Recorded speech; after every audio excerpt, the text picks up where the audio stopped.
Muy bien, bienvenidos a nuestro Sazenkai de esta semana. Hoy es domingo 1 de junio. Ya se nos fue la mitad del año, se me hace demasiado rápido. Ya viene Ango otra vez en un par de meses, entonces esto va rápido. No hay tiempo para detenerse a pensar demasiado. ¿Me escuchan bien? ¿Tenemos buen audio? Sí, ok, muchas gracias. Estoy en un lugar abierto, hay como mucho ruido ambiental, entonces si no me escuchan, por favor díganme en el chat para hacer algo con mi micrófono. Okay. Muy bien, hoy vamos a tener nuestra pequeña ceremonia y vamos a seguir hablando sobre el Sutra de la Plataforma o Sutra de Huinong. Hoy nos toca ver juntos el capítulo número 4. Okay. Así que por favor comenzamos con Takese no Ue.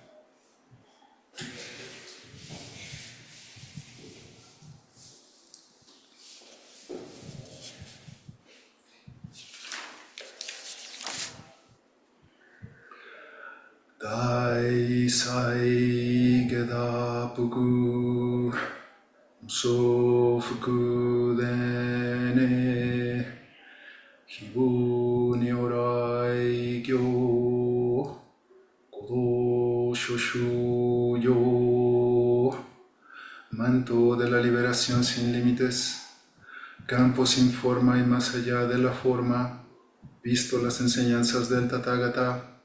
Prometo salvar a todos los seres vivos. Dai sai geda puku so fuku dene hibu ni orai gyo kodo shoshu yo.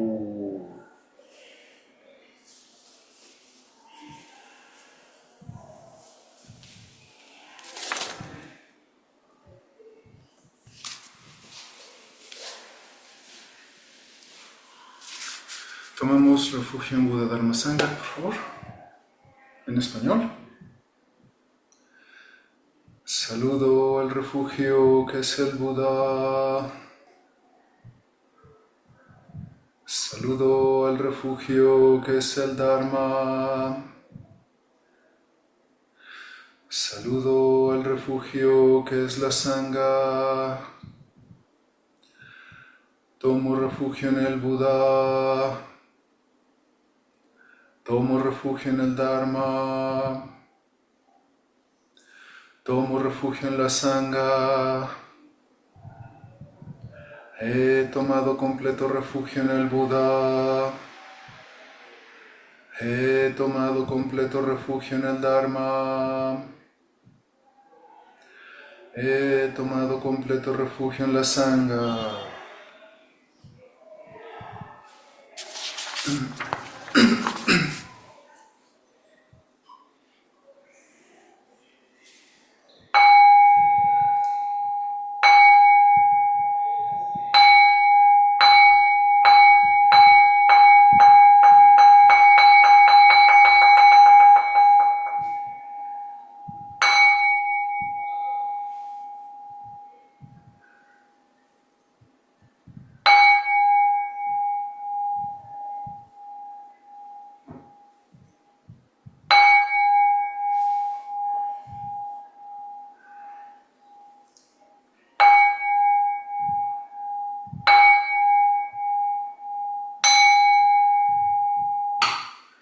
El Sutra de la Perfección de la Gran Sabiduría. Avalokiteshvara Bodhisattva, quien despertó al Prajna Paramita, la perfección de la gran sabiduría, percibió el vacío de las 5 condiciones y se liberó del sufrimiento. Oh Shariputra, la forma equivale al vacío, el vacío equivale a la forma es precisamente el vacío es precisamente la forma. Las sensaciones, percepciones, formaciones y conciencia también son así. Oh Shariputra, todas las cosas son expresiones del vacío.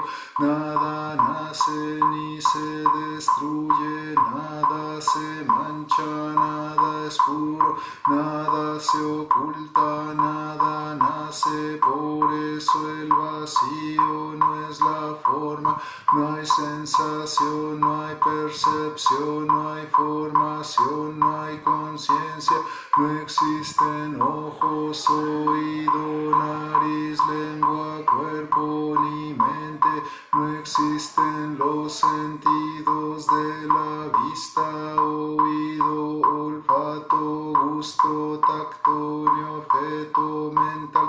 No hay reino de la vista, no hay reino de la conciencia, no existe la ignorancia, no existe el fin a la ignorancia, no hay vejez ni muerte, no hay cesación de vejez ni muerte, no hay sufrimiento, no existe causa o fin para el sufrimiento, no hay camino, no hay sabiduría y nada que ganar, nada que ganar. Por ende los bodhisattvas viven en Prajnaparamita sin ningún obstáculo mental, sin obstáculos el miedo se va, aun dentro del autoengaño el nirvana siempre ha estado aquí.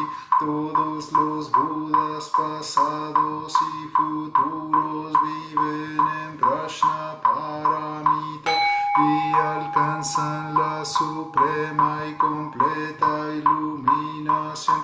Por eso entiende que Prajnaparamita es el mantra sagrado, el mantra luminoso, el mantra supremo, el mantra incomparable con el que el sufrimiento se va. Esto es la verdad, por ello entona el mantra de Prajnaparamita. Canta este mantra y proclama Gyate, Gyate, para Samgyate, Boyi, Soaka. Hanya Shingyo.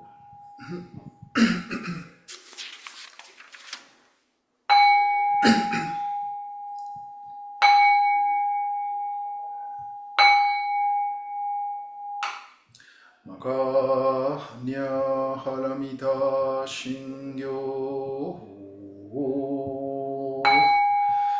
Kanji Zabo Satsugyo-jin Hanya Haramita Yisho Kengo Wonkai Kudo Isaiku Yakushari Shikifu Ikukufu Shiki Sokuze Kuku Sokuze Shikiyu Sogyo Shiki Yakubu Nyoze Shari Shize Shohoku Sofu Shofu Metsufu Kufu Yofu Zofu Gen Zekoku Chumu Shikimu Yusogyo Shikimu Gennibi Zeshinimu Shikisho Komi Sokuho Mugen Kainai Shimu Ishikikai Mumu Myo Yakumu Myo Jinnai Shimu Roshi Yakumu Roshi Jinmu Kushu Metsudo Muchi Yakumu Tokui Musho Tokobo Daisatai Hanya Haramita Koshin Mukei Ge Komu Kufuan Riye Saitendo Musoku Gyone Hansan Zesho Utsue Hanya Haramita Kotoku wa Nokutara Sanmyaku Sanbodai Kochi Hanya Hara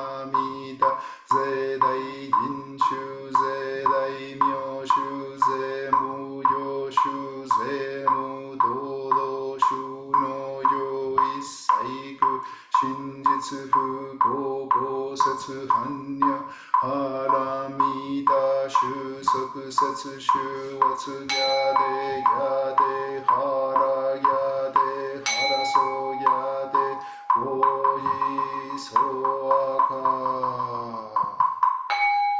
hanya shingyo.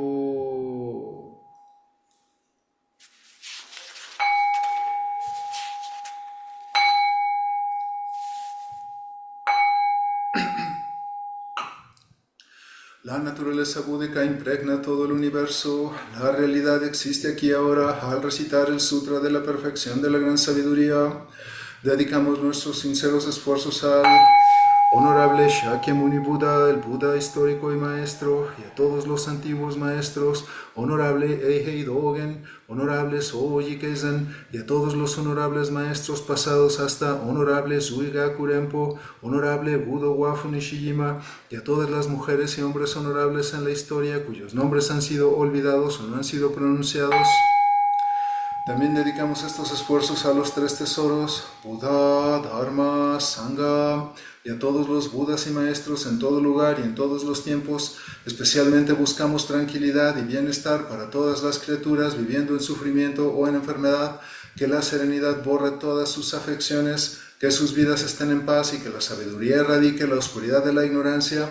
Dedicamos nuestra práctica y aspiraciones a todas las víctimas de la violencia y de eventos de la naturaleza, a los heridos y a todas las familias tocadas por estas tragedias, a la sanación del odio entre las naciones y entre las personas, a la sabiduría y compasión de los líderes del mundo, a la paz del mundo y a la armonía entre todos los seres, que los efectos dañinos de las palabras, pensamientos y acciones se desvanezcan y que la compasión florezca en una eterna primavera, que todos lleguemos a vivir la iluminación juntos, todos los Budas a través del tiempo y espacio, todos los Bodhisattvas, Mahasattvas, Prashnam, Paramita.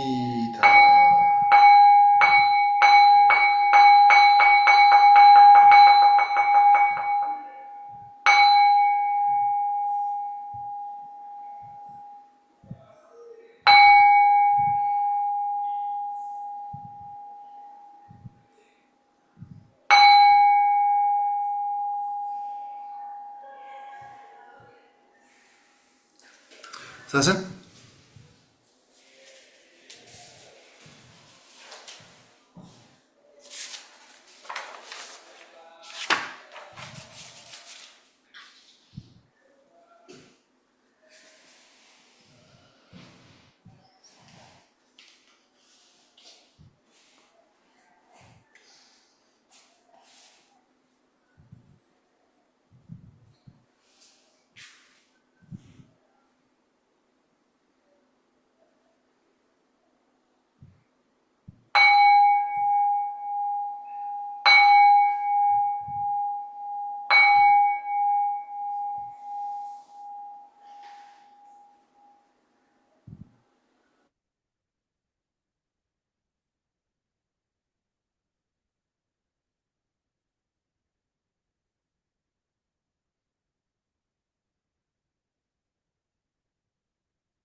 Muy bien amigos, tomamos una pausa de 5 minutos, por favor muévanse un poquito y regresemos. Gracias.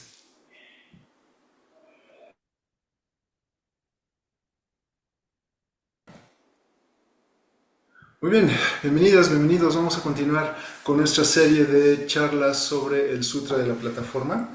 Y hemos estado viendo las enseñanzas de nuestro sexto patriarca Huinong, y él fue un hombre que caracterizó su práctica porque la puso muy cercana de las personas del pueblo, porque en los tiempos donde él vivía, el budismo era como muy elitista y solo para los hijos de las personas influyentes. Estamos hablando de una China en la dinastía Tang, donde el budismo floreció, pero justo por este florecimiento era como no para toda la gente, ¿no? Y las personas del pueblo tenían muchas dificultades para entrar a los templos, y Huinong ni siquiera sabía leer y no venía de una familia ni noble, ni rica, ni reconocida, y ni siquiera tenía padre para el caso, lo cual es como una especie de crimen en las sociedades confucianas.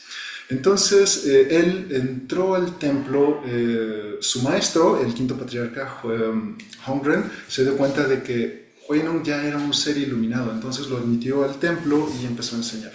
El Sutra de la Plataforma es una colección que se llama Sutra por la calidad de las enseñanzas del patriarca, y este es un sutra muy especial porque es el único del todo el budismo Mahayana que no se le atribuye al Buda, sino que fue un maestro, no el Buda, el que enseña todo esto, ¿no? Y es una enseñanza muy fácil de entender, es una enseñanza con la que podemos conectar todos, porque justo Huinong era una persona normal, ni era bien educado, no sabe ni siquiera leer, entonces sus enseñanzas a través del tiempo conectan con cualquier persona. Y hemos visto su biografía, hemos visto cómo nos enseña sobre Prajna, que es la sabiduría, que vamos a ver hoy otra vez, lo vuelve a tocar en el capítulo 4.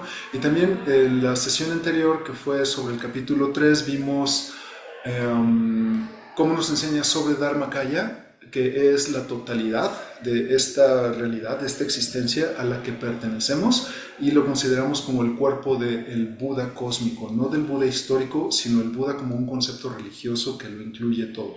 Este es un concepto difícil de abrazar con la mente consciente, pero es a través de nuestra práctica de Zazen donde podemos contactar. Cuando bajamos un poquito el ego y nos sentimos conectados con la vida, es como podemos sentir y comprobar que Dharmakaya es un concepto genuino, legítimo para la práctica espiritual budista, ¿no? Esto cada uno de nosotros lo tiene que vivir, llega a su debido tiempo, cuando estamos listos simplemente sucede, y en caso de que no lo hayan sentido aún, en algún momento, si siguen constantes en su práctica, va a ser algo que va a manifestarse en su corazón. Entonces, para poder vivir el Buda Dharma y llegar a sentir Dharmakaya, Huinong nos dice también en el capítulo 3 que es necesario vivir tu vida a través de los preceptos del Buda, porque es cuando tienes una vida de servicio dedicada al bienestar de los demás, a ayudarlos a sentir Dharmakaya también, a llegar a la iluminación, que tu felicidad y tu estabilidad mental, emocional, espiritual vienen de regreso, ¿no? Esto no es tanto espiritual, sino como pragmático. Si eres una persona buena, te rodeas de buenas personas. Si haces actos buenos, te rodeas de buenas personas. Y es como una regla social humana, ¿no? La compasión está entretejida en nuestros genes. Ni siquiera tienes que ser un gran teórico del budismo para ser una persona compasiva. Pero sucede que en el budismo estudiamos y practicamos la compasión como parte de nuestra espiritualidad. Entonces el capítulo 3 habla sobre contactar con Dharmakaya y sobre vivir con los preceptos del Buda para poder empezar a limpiar nuestro ego, a bajar el ego, a limpiar nuestra mente, para contactar con una realidad mucho más grande que no depende de nuestra palabrería ni de nuestros discursos mentales. ¿Okay? Esto fue un resumen de los primeros capítulos que hemos visto del Sutra de la Plataforma, y hoy llegamos al capítulo número 4. El capítulo 4 se llama Samadhi y Prajna, y son dos conceptos que para Huinong son importantes porque para muchas personas que practican budismo Mahayana no pueden hacer la conexión de que samadhi, que es el estado profundo de meditación, y prajna, que es la sabiduría budista a la que llegamos con la práctica cotidiana, se necesitan mutuamente. Entonces hay personas que solo creen que samadhi es suficiente para vivir el dharma, o hay personas que solo creen que la parte pragmática y de observación de la vida es suficiente para vivir el dharma, pero Huineng nos dice que es diferente. El maestro nos enseña que estamos muy confundidos y separamos la sabiduría que resulta de meditar cuando solamente nos dedicamos a meditar sin una base espiritual y una base religiosa que soporte la práctica de meditación. Esto es muy fácil de ver. Por ejemplo, si se conectan a la tienda de apps de Google en su teléfono, van a encontrar un montón de aplicaciones que te enseñan a meditar y todo este rollo del movimiento mindfulness, que es bueno porque es para muchas personas un primer contacto con la meditación. El problema es que cuando la meditación se convirtió en negocio, quitaron toda la parte espiritual y toda la parte filosófica profunda que es necesaria para que puedas tú soportar tu práctica de meditación. Cuando meditas, disminuye el ego, contactas con una realidad mucho más grande de lo que crees que es posible, y si no tienes un maestro que te guíe, y si no tienes los conceptos filosóficos que te ayuden, es muy difícil que sepas qué hacer con lo que sucede. Es decir, necesitas la sabiduría que resulta de tu estudio del Buddha-dharma para saber qué es lo que sucede en tus estados profundos de meditación. De nada te sirve ganar 20 estrellas y 200 trofeos en Headspace o en lo que quieras si no sabes qué hacer con todas estas experiencias. Es cierto que te disminuyen el estrés, es cierto que te pueden ayudar con tus problemas de ansiedad o tus problemas de depresión, es positivo, pero sí va a haber un punto donde te vas a sentir más confundido, y a la larga estas acciones que tenemos de meditar sin filosofía o sin religión te llevan a estar todavía más confundido. Llegaste confundido, meditaste y te tranquilizaste un poco, pero después de un par de años de no tener guía, la confusión regresa y posiblemente más fuerte, ¿no? Entonces es ahí donde el capítulo 4, que por cierto fue escrito hace 1500 años, 1600 años, que ya pasaba esto de solo meditar sin sabiduría y solo meditar sin filosofía.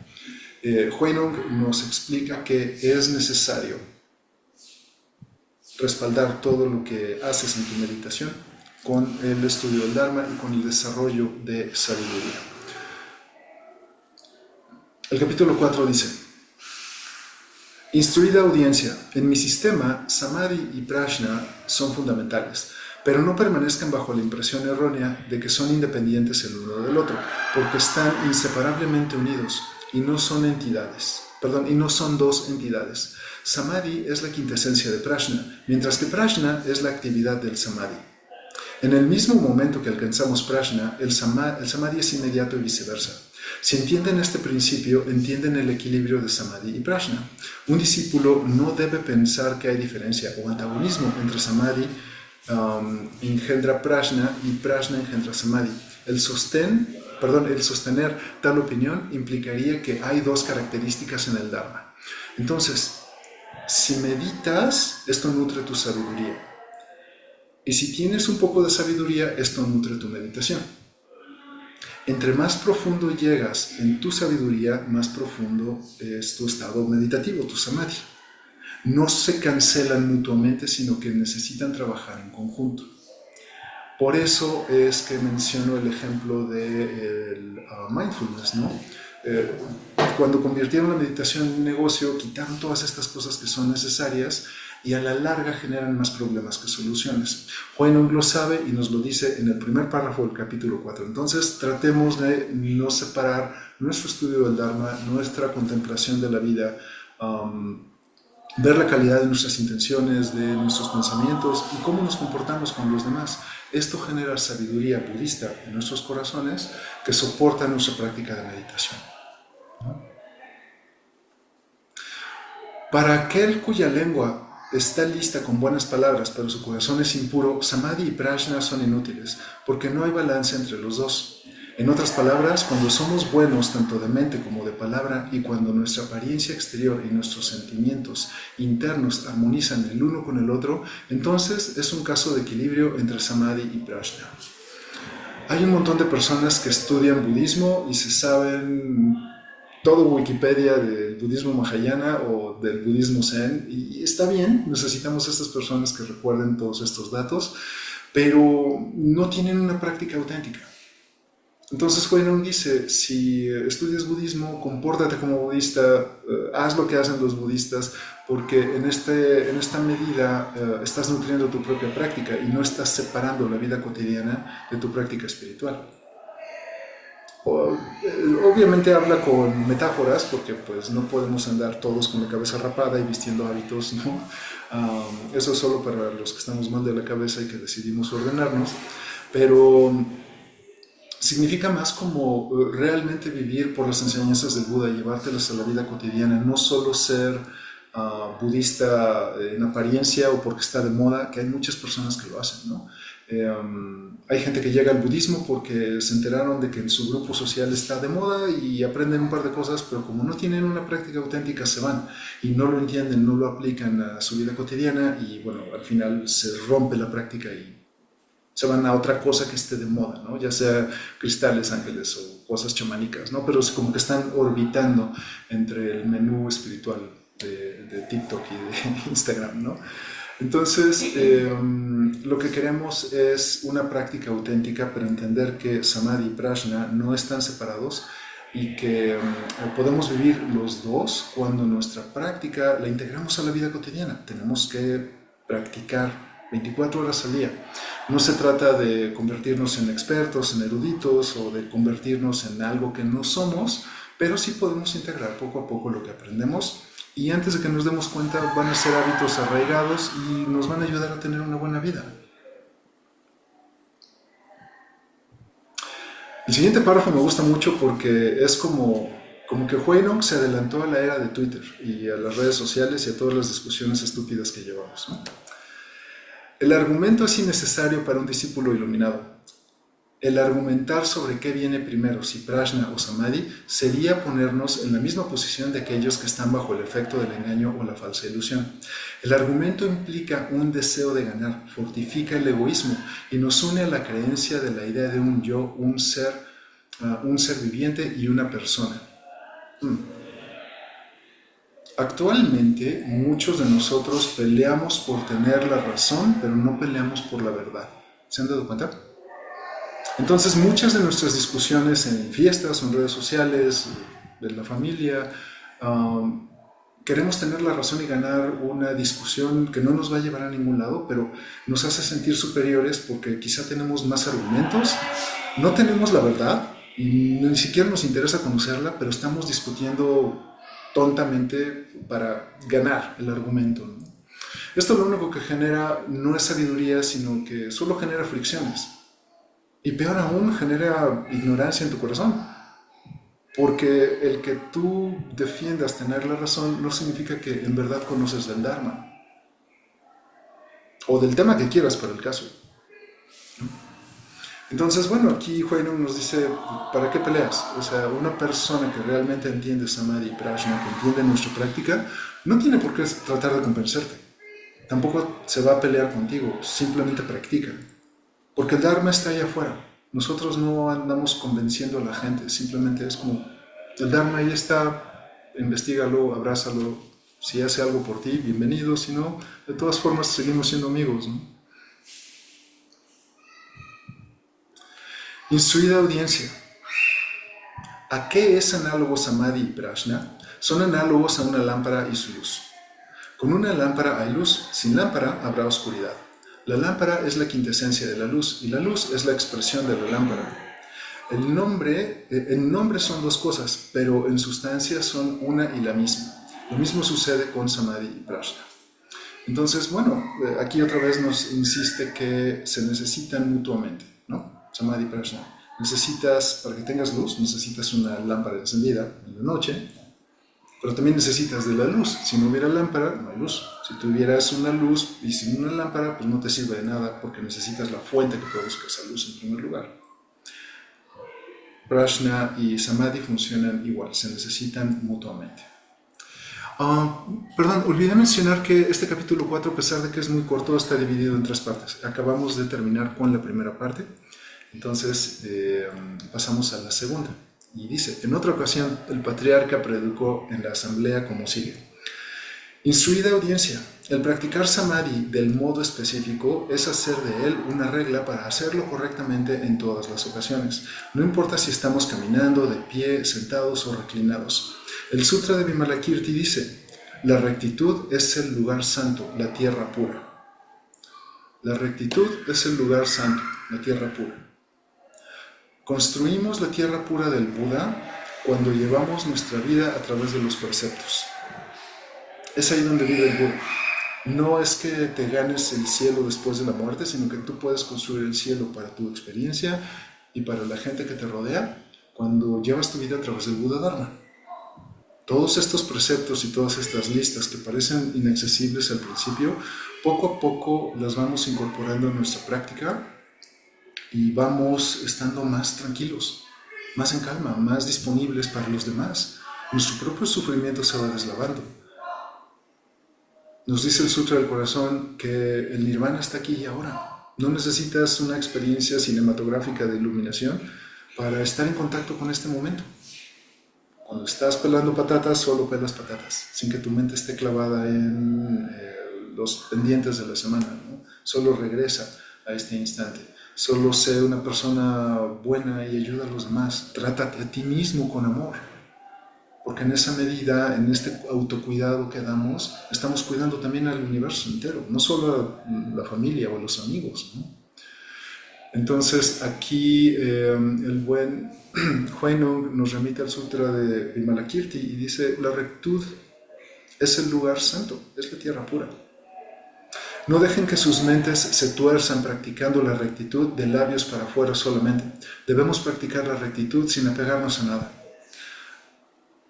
Vivimos por el Buda Dharma porque es lo correcto. No buscamos un premio, no buscamos llegar a la tierra pura y no nos interesa el reconocimiento. Ayudamos a la vida porque alguien más nos ha ayudado en el pasado. Este ejemplo siempre lo pongo, pero creo que es muy valioso. ¿Recuerdan el nombre de las personas que asistieron a su madre en su nacimiento? Yo sé que nací en un hospital, pero no sé el nombre del médico o de las enfermeras que ayudaron a mi madre. Y mira que parir esta cabezota debió haber sido un reto. Entonces debió haber necesitado como un ejército de personas que la asistieran. Pero no recuerdo el nombre de las personas, pero existo porque ellos estuvieron ahí. Estaban haciendo su trabajo, recibieron un sueldo, no tenían ninguna especie de interés, esto es cierto, tenían el interés de recibir su sueldo, pero el hecho es que por esta vocación de servicio que tenían, yo existo, y cada uno de nosotros también. No hacemos las cosas para recibir recompensa o reconocimiento de las personas, hacemos las cosas porque apoyan a la vida. Si esto te queda claro, no importa el empleo que tengas, no importa la actividad que tengas, si sabes que tu actividad cotidiana ayuda a los demás, tu vida se convierte en algo más luminoso. Y si lo haces también con base en el Buda Dharma, no importa tu actividad o lo que hagas en tu vida, va a ser parte de tu práctica. Por eso es que el trabajo no está separado de nuestra espiritualidad, ¿no? Cuando nos liberamos en nuestra mente de apegos a todas las cosas, el camino llega a ser claro. De otra manera, nosotros mismos nos imponemos restricciones. Estas líneas me parecen muy hermosas y muy importantes de reflexionar, y ya lo habíamos visto también. Me parece impresionante cómo somos nosotros mismos los que nos ponemos los límites, ¿no? Es que no puedo hacerlo, es que esto no es para mí, es que esto no lo entiendo, es que no tengo talento, es que no tengo tiempo, es que no es el momento adecuado, es que este pretexto, aquello, y ¿sabes cuándo va a ser el momento adecuado? Nunca. Entonces hay veces que tenemos que ver de dónde vienen las barreras y pues entender de que somos nosotros los que nos limitamos, ¿no? Así que pues Huinong nos lo dice aquí en el sutra y bueno, se pueden dar cuenta de que esto es antigua China, otra sociedad, otro tiempo, pero seguimos siendo el mismo simio, aplica para nosotros en este momento en el tiempo, ¿no? Significa que no hemos cambiado y no somos quizá tan evolucionados como pensábamos.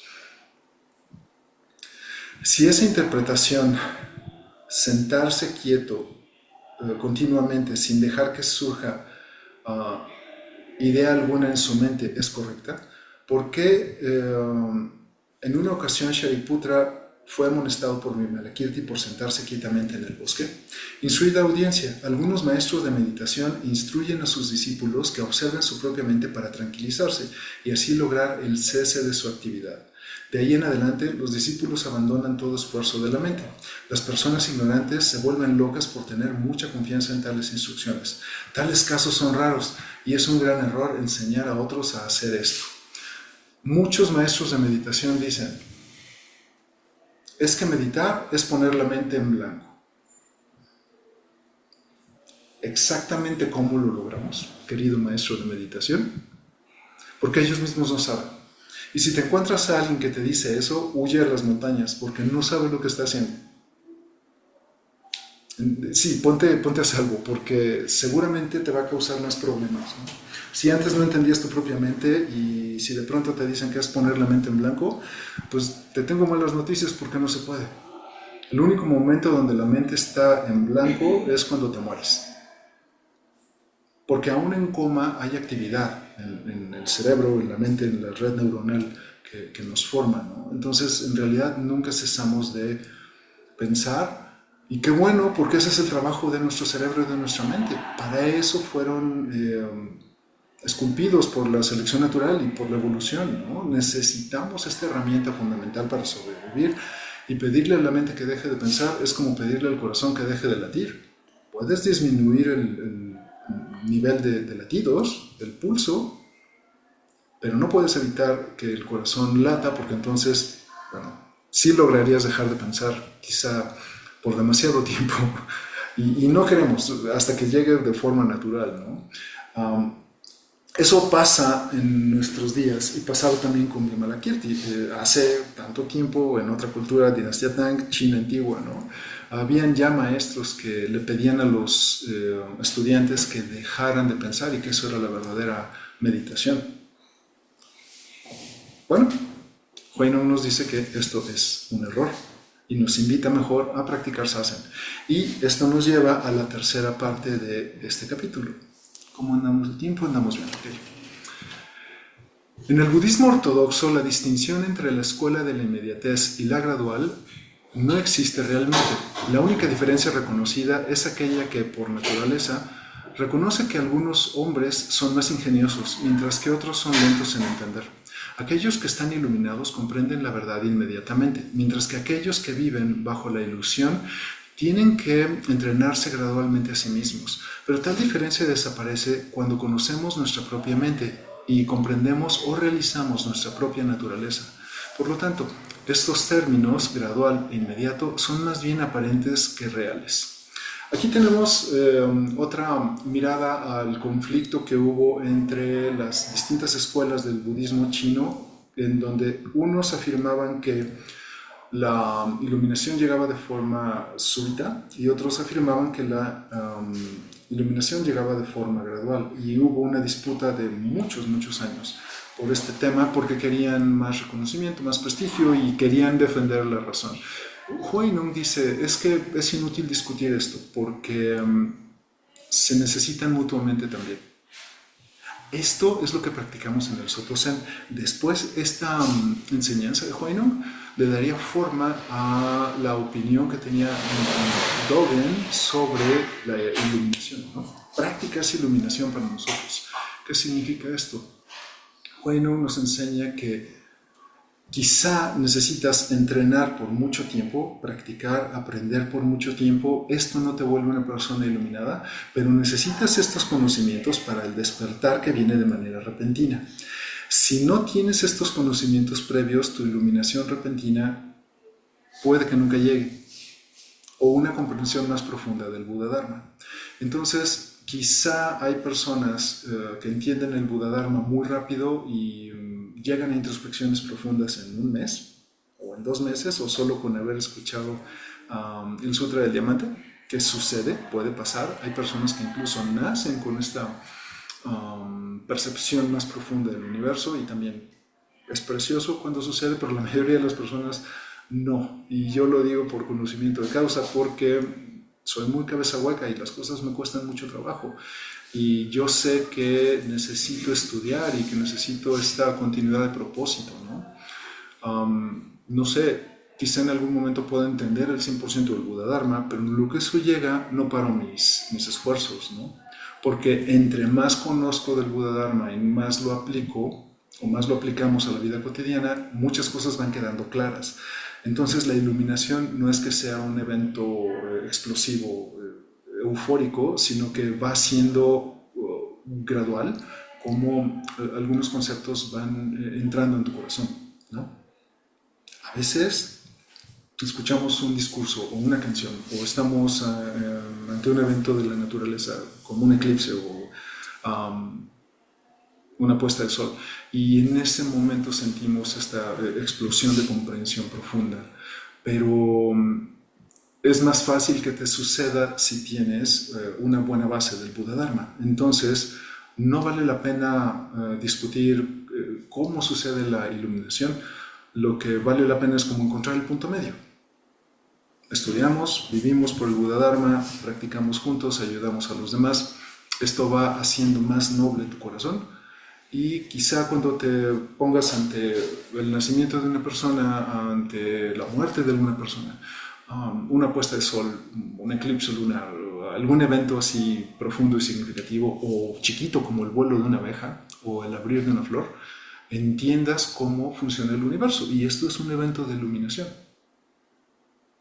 Necesitas un poco de conocimientos y de sabiduría, de samadhi y de prajna, para que estos eventos signifiquen algo, ¿no? Entonces, Huinong dice, algo que practicamos diario aquí en el Soto Zen, todo en tu vida, 100% de tu experiencia, si tiene la intención y está soportado por el Buda Dharma, es espiritual, es tu práctica budista, es tu camino a la iluminación. Instruida audiencia, ha sido la tradición en nuestra escuela escoger como nuestro objeto la no idea, como nuestro fundamento la no objetividad y como nuestro principio fundamental el no apego. La no idea significa no dejarse llevar por ninguna idea en particular en el ejercicio de la facultad mental. La no objetividad significa no estar absorbidos por objetos al momento de estar en contacto con objetos. El no apego es la característica de nuestra esencia de mente. Ok, aquí Huinong nos está dando una pequeña introducción de lo que va a hablar en los siguientes párrafos.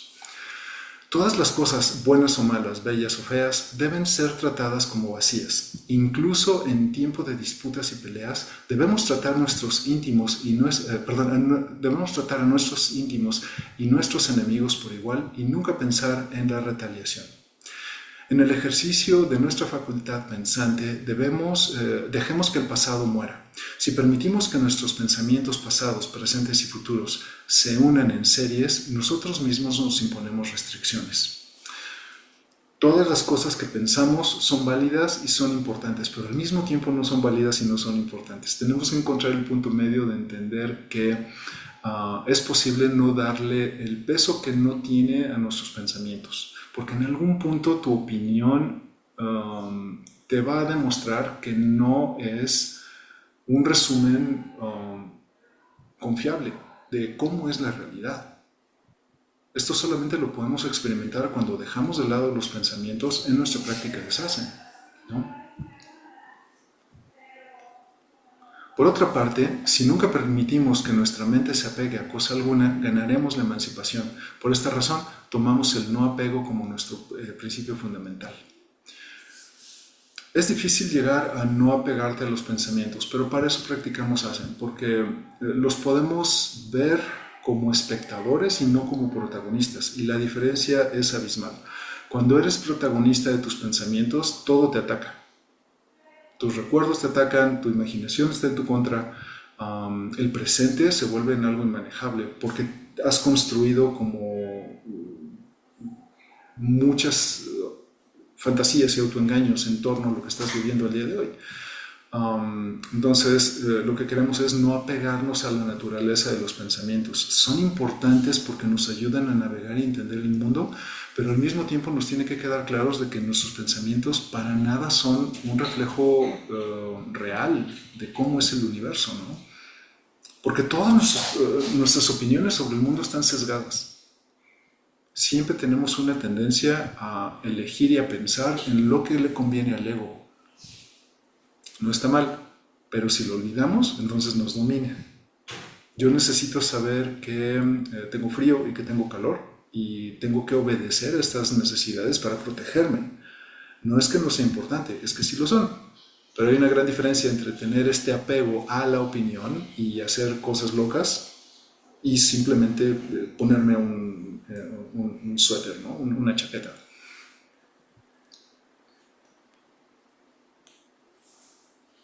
El liberarnos de estar absorbidos en objetos externos es llamado la no objetividad. Cuando estemos en la posición de hacerlo, la naturaleza del Dharma será pura. Por esta razón, tomamos la no objetividad como nuestro fundamento. No tiene nada de malo pensar como piensas. Es legítimo y está muy bien. Es solo que tenemos que ver justo que nuestros pensamientos no reflejan la realidad. Y quizá estamos equivocados, y quizá hay una mejor opinión, y quizá hay alguien que sabe más, y quizá hay un libro más por leer para entender este fenómeno enfrente de mí. Alguna vez me topé con una persona muy sabia, muy sabia, tan sabia que se sentía superior a todos, ¿no? Y le pregunté, bueno, si sabes mucho de las cosas del universo, explícame qué es el fuego.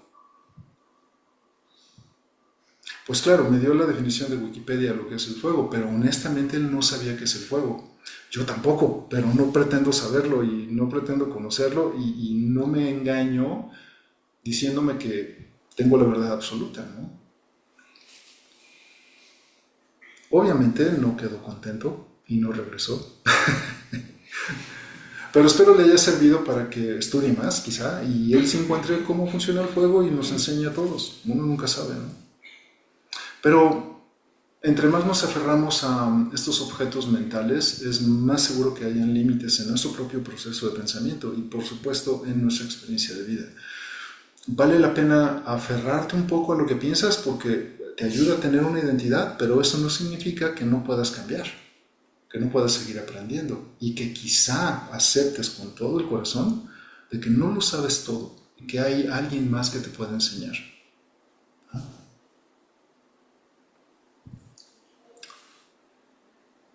El mantener nuestra mente libre de corrupciones ante todas las circunstancias es llamado la no idea. Nuestra mente debe sostenerse apartada de las circunstancias y por ningún motivo debemos dejar que influyan la función de nuestra mente. Pero es un gran error el suprimir nuestra mente de todo pensamiento, porque incluso si triunfamos en desprendernos de todo pensamiento y muriéramos inmediatamente después, todavía reencarnaremos en otra parte. Resalten esto, transeúntes del camino. Es suficientemente malo para un hombre el cometer un desatino por no saber el significado del Dharma o la ley, pero ¿cuánto peor sería alentar a otros al seguir su ejemplo? Estando engañado, él no ve. Además, blasfema contra el camino budista. Por lo tanto, nosotros tomamos la no idea como nuestro objeto. Si sigues a una persona que no tiene idea en el Dharma, te vas a dar contra la pared antes que temprano. ¿Antes que temprano? Sí, muy rápido. Porque si hay alguien que no domina el Dharma y solo está como inventando cosas al vuelo, uno se da cuenta, ¿no? Y son estas personas que se sienten justo como muy sabios. Y aquí Huayno nos está diciendo, es que si haces eso vas a enseñar mal a la gente y vas a causar sufrimiento. Y tú como estudiante, si encuentras a alguien así y lo detectas, pues es mejor huir a las montañas porque otra vez no sabe lo que está haciendo y puede causar daño, ¿no? Entonces tenemos que encontrar un punto en donde nuestra práctica nos dé lo suficiente para entender el mundo que nos rodea y nuestra propia experiencia, poder enseñar a los demás con nuestra práctica y con nuestras acciones, más que con palabras. Esto es aferrarse a la no idea. No somos grandes teóricos, pero somos grandes prácticos. Y es mejor practicar que solo conocer las ideas, ¿no?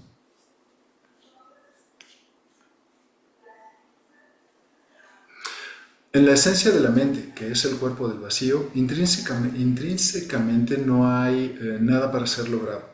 Decir que hay logro y hablar descuidadamente sobre los méritos o deméritos son puntos de vista erróneos y corrupciones. Por esa razón, nosotros tomamos la no idea como el objeto de nuestra escuela.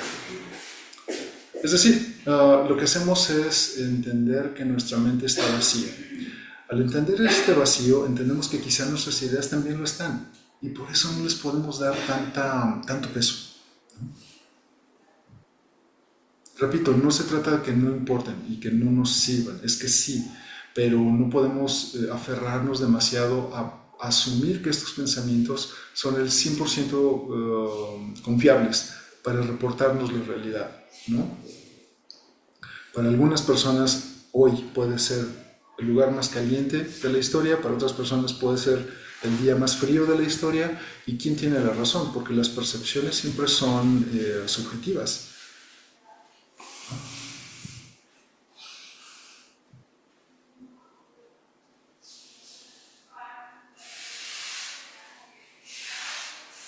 Instruida audiencia, en la no idea, ¿de qué debemos desprendernos y en qué debemos fijar nuestra mente? Debemos desprendernos de los pares opuestos y de todos los conceptos corruptos. Debemos fijar nuestras mentes en la verdadera naturaleza del Tathata, que es la semejanza, porque el Tathata es la quinta esencia de la idea, y la idea es el resultado de la actividad del Tathata. Esto lo vimos en la sesión anterior. Tathata es este concepto de vacuidad, de unidad, y como está vacío, tus ideas tienen que reflejar justo el Tathata, no aferrarnos a la idea. Entender que nuestras ideas tal vez vienen de un punto de vacío de adentro de nosotros, ¿no? Y esto hace que las ideas sean como mucho más llevaderas, porque no te estás casando con verdades absolutas que has construido en tu mente. Estás abierto a todas las posibilidades y entonces ya no hay límites. Es la esencia positiva del Tathata, no los órganos sensoriales, la que hace surgir la idea. Tathata se sustenta en su propio atributo y por lo tanto puede hacer surgir la idea. Sin Tathata, los órganos de los sentidos y los objetos de los sentidos perecerán inmediatamente. Instruida audiencia, siendo atributo del Tathata el hacer surgir la idea, nuestros órganos sensoriales, a pesar de que su función es la de ver, oír, tocar, saber, etc., no necesitan estar machacados o corruptos en todas las circunstancias, y nuestra verdadera naturaleza puede ser automanifestada en todo momento. Por lo tanto, el sutra dice: aquel que es un verdadero adepto en la discriminación de los variados dharma-lakshanas, cosas y fenómenos, será instalado inamoviblemente en el primer principio, por ejemplo, la morada de bienaventuranza, de la santidad o del nirvana.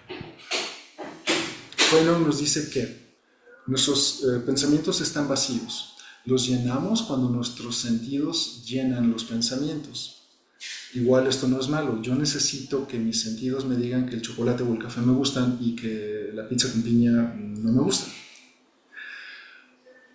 Necesito estos pensamientos para navegar el mundo, pero me tiene que quedar claro que el hecho que a mí me guste el café o que me guste el chocolate o que no me guste tal comida no significa que yo poseo la verdad absoluta. Solo es mi mente y mi experiencia de vida manifestándose. Pero no tengo por qué convencerte de nada, porque no poseo la verdad, ¿no? Aquí nos ponen problemas a los occidentales porque somos muy dados a darle peso absoluto a la opinión de alguien, ¿no? Tenemos algo que se llama una falacia lógica. ¿Han leído sobre las falacias lógicas? Este es un tema enorme. Son instancias de nuestra lógica donde fallamos en tener una buena opinión porque caemos como en estas construcciones mentales. Y una falacia lógica muy común es el atributo de autoridad. Cuando sentimos que alguien es un poquito mejor que nosotros, le damos veracidad 100% absoluta, solo porque tiene un puesto o una posición social un poquito más, que consideramos un poco más grande o superior a la nuestra, ¿no? Y esto es un error, porque el que una persona tenga un poquito más de autoridad o un poco mejor puesto no significa que tenga la razón, y puede ser una persona pues, normal, ¿no? Entonces, tenemos que recordarnos que nuestros sentidos nos ayudan a navegar el mundo, nuestros sentidos nutren nuestros pensamientos, pero nuestros sentidos también nos pueden engañar. Cuando esto nos queda claro, entonces podemos soltar la idea de que poseemos la verdad, y nuestra liberación del sufrimiento también empieza cuando soltamos estas ilusiones, ¿no? Que nos ha explicado Huayno en este capítulo 4, y tenemos que encontrar el equilibrio entre prajna y samadhi. ¿Okay? Lo logré con 10 minutos extras. Muy bien. Ok, amigos, ¿tenemos preguntas? Sí. Vamos a ver. Hijo dice, creo que meditar sin una religión o filosofía que lo respalde favorece que el ego engorde en vez de lo contrario. Es que pasan muchas cosas, hijo. Hay personas que van sin entrenamiento previo y sin maestro a retiros vipassana de 10 días. ¿Y sabes lo que va a pasar? Tu ego se rompe por completo, y hay personas que entran en depresiones terribles que tardan años en curarse porque no estaban listos, porque les vendieron la idea de que era algo maravilloso, pero sin preparación y sin guía se rompen, ¿no? Entonces, si no tienes como estas bases filosóficas o religiosas que apoyen lo que experimentas en tu meditación, de verdad que se pone oscuro, ¿no? Porque en algún punto vas a encontrar tus miedos, y si no sabes qué hacer con ellos, te pueden llevar para abajo, fácil, fácil, fácil, ¿no? Por otro lado, cuando meditas sin un esquema filosófico y sin una religión, te puedes convertir en una persona muy peligrosa. Los soldados estadounidenses meditan antes de matar gente en combate, porque esto te quita la culpa. Y es gravísimo, gravísimo, ¿no? Y ya sabes, se ponen el rollo de somos guerreros y los guerreros siempre han meditado en la historia. Y bueno, sí es cierto, pero es grave que tomen la meditación para librarse de culpa y poder hacer fechorías, ¿no? Lo mismo pasa en el ambiente corporativo. Un montón de empresas ponen meditación a sus ejecutivos para que cuando exploten a los empleados no sientan mal y no tengan culpa. Y ponen a meditar a los empleados para que cuando sean abusados por el sistema estén contentos, porque justo el ego ha sido desactivado. Entonces necesitamos un esquema ético que nos ayude, deja tú de religión, al menos como una guía, ¿no? un marco de referencia que te ayude a que la meditación sea efectivamente virtuosa, ¿no? Sí, es como un gran tema hablar de esto. Seba dice, así como se puede alcanzar la iluminación instantáneamente, ¿se puede perder la iluminación instantáneamente? Sí, por supuesto. En el momento en que dices, soy el budista más guapo del mundo, tu iluminación se fue por el drenaje.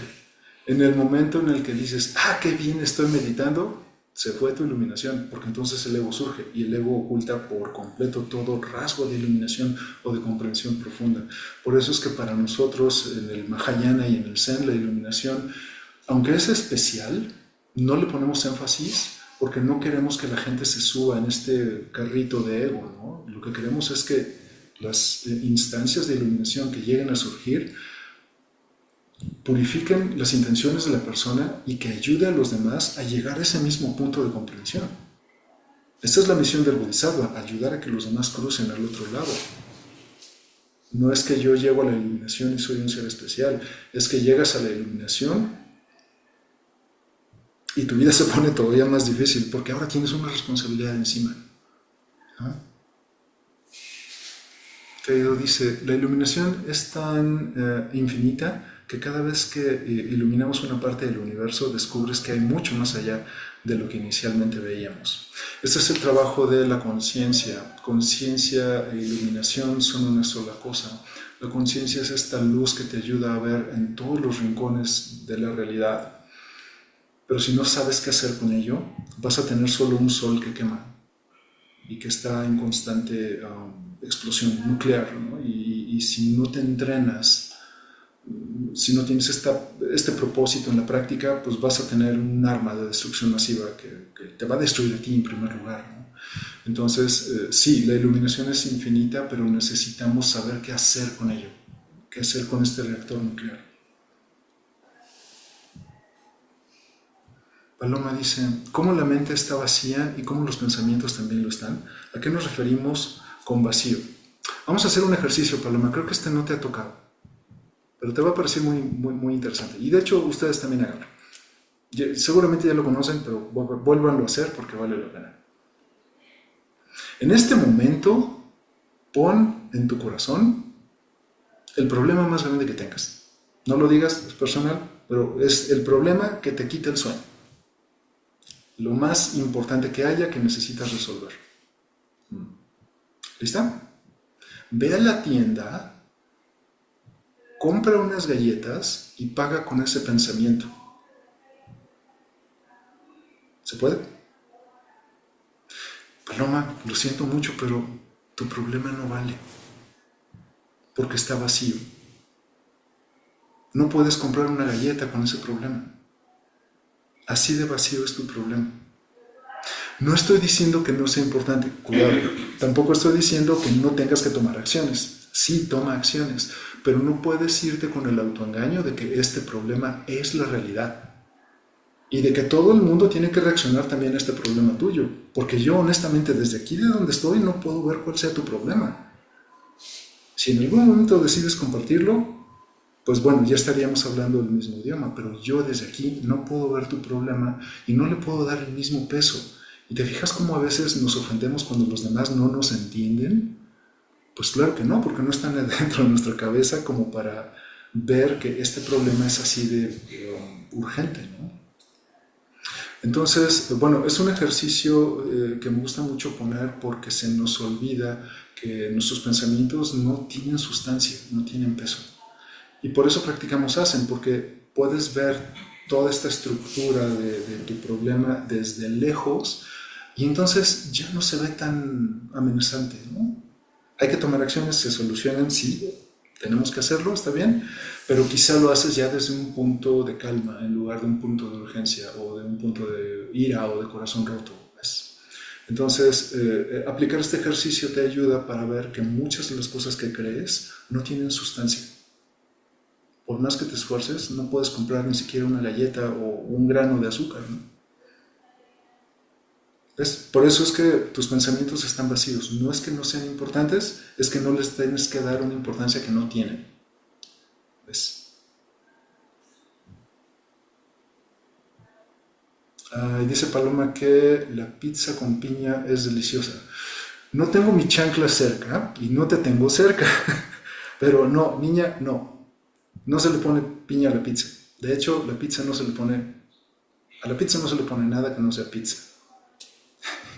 No, es broma. La verdad es que me gusta, pero me gusta porque es un ejemplo como inocuo, donde podemos llegar a discusiones bizantinas que no nos llevan a ningún lado, pero cambia pizza de piña por partidos políticos o equipos de fútbol y el ejemplo sigue siendo válido. Muy bien, amigos. Cerramos con nuestros versos finales, por favor.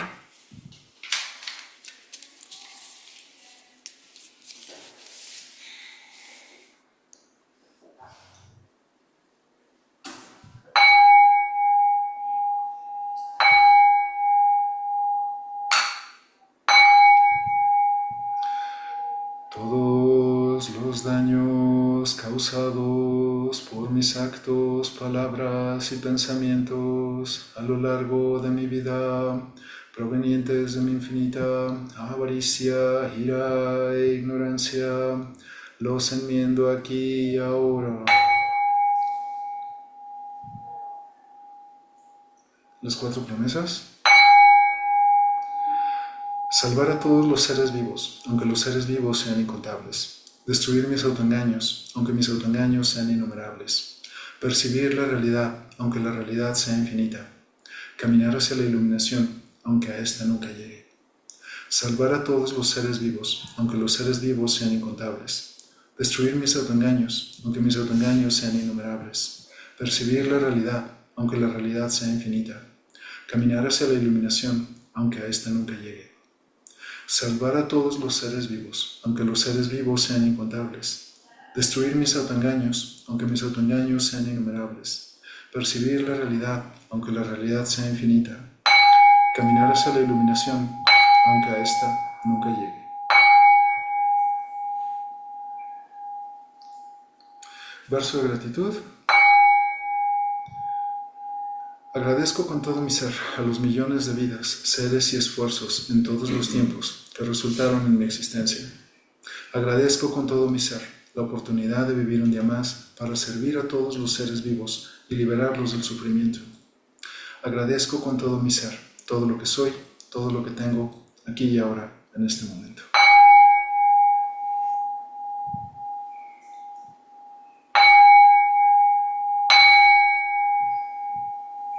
Namo Amida Butsu. Muy bien, muchísimas gracias por haberme acompañado hoy. Estuvimos viendo el capítulo 4 del Sutra de Huayno o Sutra de la Plataforma. Espero que les sea útil y nos veremos por aquí mañana para más Zazen o el próximo sábado, domingo para Zazen, para seguir con este sutra. ¿Okay? Muchísimas gracias, disfruten su día. Hasta pronto, amigos. Gracias.